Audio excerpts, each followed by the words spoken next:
Bismillahirrahmanirrahim. Assalamu alaikum dear students. My name is Aisha Salim. I hope you all are fine and doing well.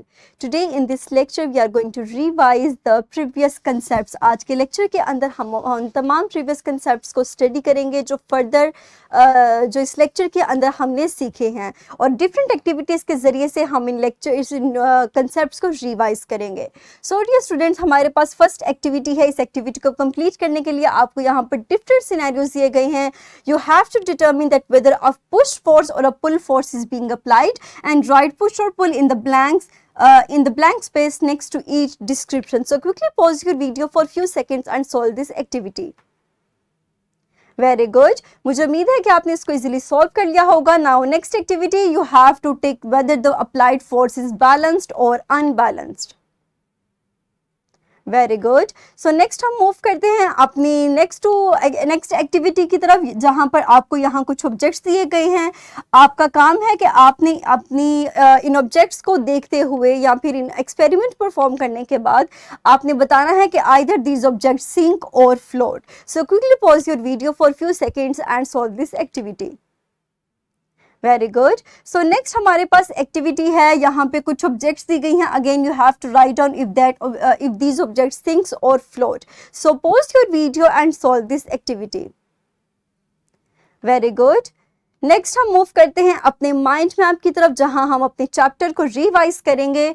तो आज इस chapter के अंदर हमने सबसे पहले सीखा एक टर्म के बारे में, दैट इज फोर्स, जिसको हमने डिफाइन किया कि force is basically define as the push और पुल, जिसको हमने फर्दर क्लासीफाई किया दो टाइप्स में. First one is the unbalanced force and then the balanced force. हमने देखा कि बैलेंस्ड फोर्स हमारे पास ऐसी फोर्स है जिसके अंदर तमाम फोर्सेस जो किसी भी बॉडी के ऊपर एक्ट करती हैं, they are balanced, they cancel each other's effect and as the result of this they does not cause any motion. ये किसी भी किस्म की मोशन को cause नहीं करती. इसी तरह अगर हम अनबैलेंस्ड की बात करें तो हमने देखा कि ये ऐसी फोर्सेस है जिसमें एक दूसरे का इफेक्ट कैंसिल नहीं किया जाता और ये मोशन कॉज करती हैं. अगर हम इनके देखें तो ये फोर्सेस चेंजेस कॉज करती हैं किसी भी ऑब्जेक्ट की स्पीड में, उसकी डायरेक्शन ऑफ मोशन में या फिर इटसेल्फ उसकी मोशन में. तो ये किसी भी ऑब्जेक्ट की स्पीड में, डायरेक्शन में या मोशन के अंदर चेंज कॉज कर सकती हैं. अगर हम वाटर के अंदर देखें तो हमने टू फिनोमिनास को स्टडी किया. First one is floating and second one is sinking. और हमने देखा कि अगर हमारे पास वाटर की डेंसिटी ज़्यादा होगी as compare to the density of object, तो ब्यूएंट फोर्स ज़्यादा होगी और इस फोर्स के ज़्यादा होने की वजह से हमारे पास ऑब्जेक्ट सेटल डाउन सिंक नहीं होती बल्कि फ्लोट करती है. इसी तरह हमने देखा कि अगर हमारे पास किसी भी ऑब्जेक्ट की डेंसिटी ज़्यादा होगी as compare to the density of the fluid or density of the water, then weight of the object is greater as compared to the buoyant force. और इस नतीजे में हमारे पास ऑब्जेक्ट का वेट ज़्यादा होगा और वो सिंक हो जाएगी जबकि फ्लोट नहीं करेगी. इसी तरह हमने डिस्कस किया नेक्स्ट प्रेशर के बारे में, जिसको हमने डिफाइन किया कि it is basically the measure of how force is distributed over an area. और इसके लिए हमने अपना एक फॉर्मूला पढ़ा जिसको हमने कहा कि pressure is equal to force divided by area.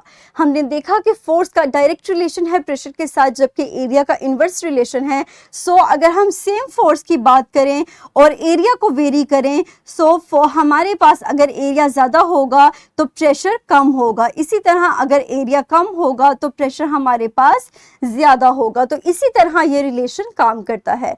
Next हमने देखा कि एयर प्रेशर की बात की जाए तो ये हमारे पास रेजिस्टेंस कॉज करती है, किसी भी फोर्स अप्लाई करती है और किसी भी ऑब्जेक्ट की मूवमेंट के अंदर रेजिस्टेंस पैदा करती है और उसको मूव करने में डिफ़िकल्टी होती है. और इसी चीज़ को ओवरकम करने के लिए हम स्पेशल मेजर्स करते हैं ताकि एयर फ्रिक्शन को मैक्सिमम हद तक रिड्यूस किया जा सके.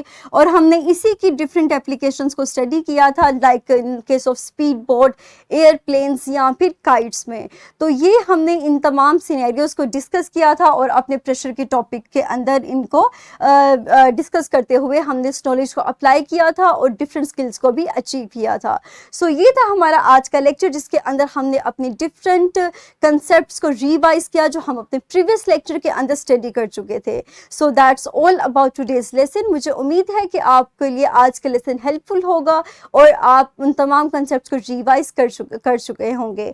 तो इंशाल्लाह हम अपने अगले लेसन के अंदर स्टार्ट करेंगे अपने नेक्स्ट चैप्टर को, that is chapter number 9 which is about reflection and refraction of light. So तब तक के लिए, जब तक हम इंशाल्लाह अगले लेक्चर में लेसन को यहीं से कंटिन्यू करेंगे और अपने अगले चैप्टर को स्टार्ट करेंगे। तो डियर स्टूडेंट्स, तब तक के लिए अपना ख्याल रखिएगा। Thank you very much and अल्लाह हाफिज़।